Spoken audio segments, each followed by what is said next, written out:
సింగనమల శాసనసభ్యురాలు బండారు శ్రావణి గారిని మాట్లాడవలసిందిగా కోరుతున్నాం.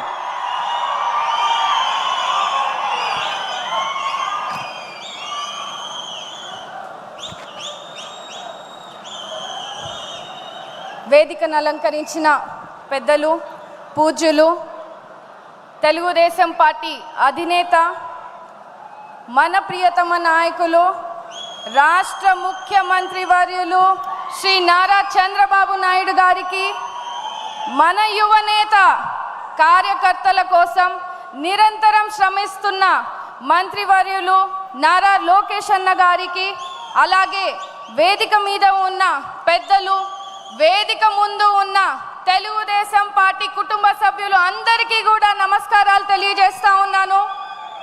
ఈరోజు ఇంతటి గొప్ప మహానాడు వేదికలో ఎస్సీ సంక్షేమం గురించి మాట్లాడడం నా అదృష్టంగా భావిస్తా ఉన్నాను. దళితుల బాంధవుడిగా మన అన్న ఎన్టీఆర్ గారైతే దళితుల అభివృద్ధిని 27 పథకాలతో దేశంలో ఎక్కడ లేని విధంగా చేసిన మహానుభావులు మన అధినేత చంద్రబాబు నాయుడు గారు, తెలుగుదేశం పార్టీ. ప్రతి దళిత వాడలో కూడా సిమెంట్ రోడ్స్ వేసి మంచినీటి వసతులు కల్పించిన మన యువనేత, మన అన్న నారా లోకేష్ అన్న గారు, తెలుగుదేశం పార్టీ. భూమి లేని నిరుపేదలైన దళితులకు భూమి కొనుగోలు చేసి రైతులుగా మార్చి సమాజంలో గౌరవం కలిగించిన మన తెలుగుదేశం పార్టీ.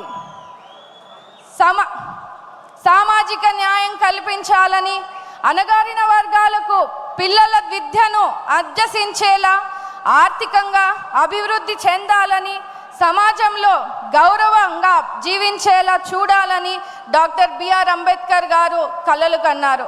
ఆ మహనీయుడి ఆశయాలను మన అన్న ఎన్టీఆర్ గారు, నేడు అధినేత శ్రీ నారా చంద్రబాబు నాయుడు గారు ఆచరణలో పెట్టి ఈరోజు చూపిస్తున్నారు.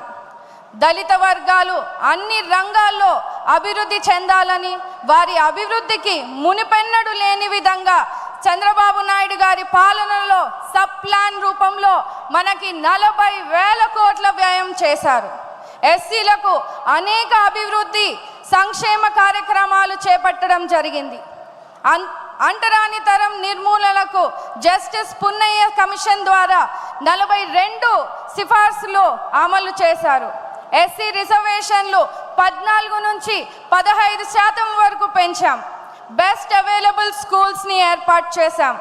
ఆనాడు లోక్సభ స్పీకర్గా బాలయోగి గారిని, శాసనసభ స్పీకర్గా ప్రతిభాభారతి గారిని, రాష్ట్రపతిగా కేఆర్ నారాయణ్ గారిని, తొలి దళిత ఆర్థిక మంత్రిగా మా తాతగారైనటువంటి మహేంద్రనాథ్ గారిని, తొలి దళిత ప్రభుత్వ ప్రధాన కార్యదర్శిగా కాకి మాధవరావు గారిని నియమించిన ఘనత కూడా తెలుగుదేశం పార్టీదే.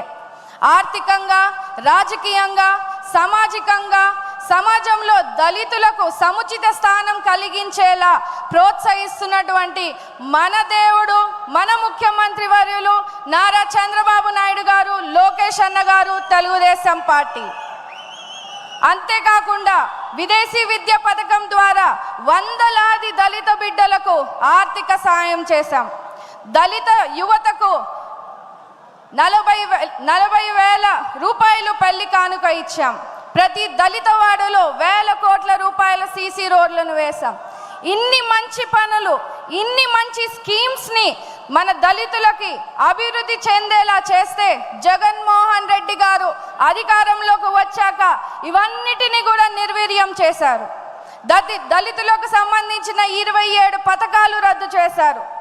28,000 కోట్ల సబ్లాన్ నిధులను దారి మళ్లింపు చేశారు. ఎస్సీ కార్పొరేషన్లు నిర్వీర్యం చేశారు. వైసీపీ పాలనలో దళితులపై దాడులు, దౌర్జన్యాలు పెరిగాయని స్వయంగా రాజ్యసభలో కేంద్రం వెల్లడించింది. అందుకే రాష్ట్రంలో ఉన్న అన్ని దళితులందరూ కూడా ఒక్క మాటగా చంద్రబాబు నాయుడు గారిని మళ్ళీ ఈరోజు ముఖ్యమంత్రి చేసుకున్నారు. దానికి మీరందరూ కూడా కృషి చేసినందుకు రాష్ట్రంలో ఉన్న ప్రతి తెలుగుదేశం కార్యకర్తకు, ప్రజలకు ఈ వేదిక మీద నుంచి కూడా ధన్యవాదాలు తెలియజేస్తా ఉన్నాను. మరి ముఖ్యంగా ఎస్సీ వర్గీకరణ చేసి దళితులకు ఆపద్బాంధవుడిగా నిలిచారు. ఈ బడ్జెట్లో కూడా 20,000 కోట్ల రూపాయలు కేటాయించి దళితుల అభివృద్ధికి, కృషికి చంద్రబాబు నాయుడు గారు తెలుగుదేశం పార్టీ చేస్తున్నటువంటి పనులకు దళిత జాతి తరఫున అభినందనలు తెలియజేస్తున్నాను సార్. అప్పటికి ఇప్పటికీ ఎప్పటికైనా కూడా దళితుల కోసం, దళిత సంక్షేమం కోసం, అభివృద్ధి కోసం కేవలం తెలుగుదేశం పార్టీ మన ముఖ్యమంత్రి నారా చంద్రబాబు నాయుడు గారితోనే సాధ్యమని కూడా ఈ సందర్భంగా మీ అందరికీ కూడా తెలియజేస్తూ, ఈ తీర్మానాన్ని బలపరచడానికి ఈ గొప్ప అవకాశాన్ని నాకు కలిగించినటువంటి తండ్రి సమానులైన చంద్రబాబు నాయుడు గారికి, లోకేష్ అన్న గారికి, సింగనమల నియోజకవర్గ కార్యకర్తలకు, ప్రజలకు, ప్రతి ఒక్కరికి కూడా ధన్యవాదాలు తెలియజేస్తా ఉన్నాను. జోహార్ అన్న ఎన్టీఆర్, జై తెలుగుదేశం, చంద్రబాబు నాయుడు గారి నాయకత్వం, లోకేష్ అన్న గారి నాయకత్వం, జై భీమ్.